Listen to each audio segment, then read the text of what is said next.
Afternoon all. It's early November, Saturday afternoon. Came out here during the week and did a bit more painting. I've been waiting a while to get some more paint sorted out, so it finally arrived.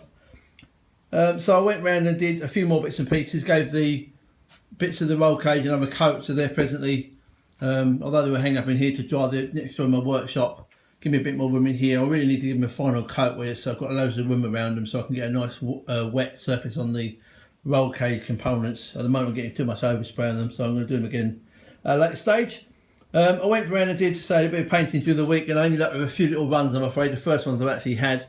So I've got a run on this area here which I've now rubbed down, which obviously would have been quite visible because my nose cone tilts forward on my car, so you've just seen that quite a lot.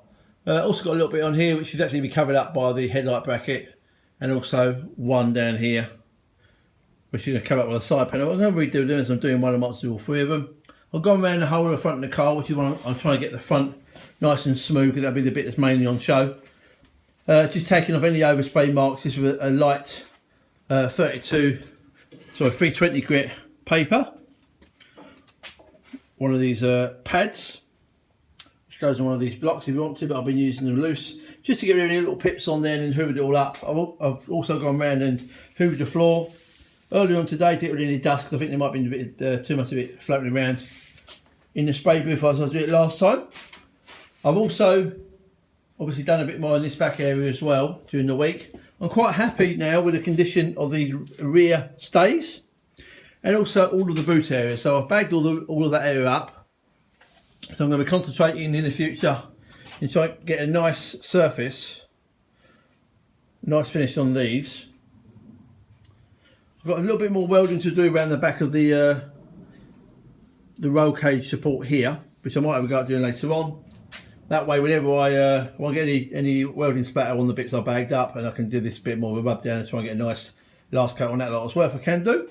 When I did the work during the week, I also had a go at spraying the epoxy paint on the fuel tank as well. I was going to try and do some powder coat with this, but it's quite a faffle to try and get all the fumes out of it to put it in the oven for the powder coat process. So I decided to give it a coat in the epoxy paint as well. I'm going to get some more paint mixed up and see how I get on. Just a quick look at the gun, in case you're not used to looking at guns. You've got this front bit on here, which you can turn 90 degrees and it changes the fan setting. So what I really need to do is when I'm trying to spray just one of these pieces of the box section, I really need to make sure I've got the fan setting correct, and also reduce the actual width of the fan, so I'm not getting overspray onto the other areas behind it. So that's what I've got to try and do a bit more, particularly when I try and get a nice finish on these front bits here. So I'm going to mix up some more paint and let's see how I get on.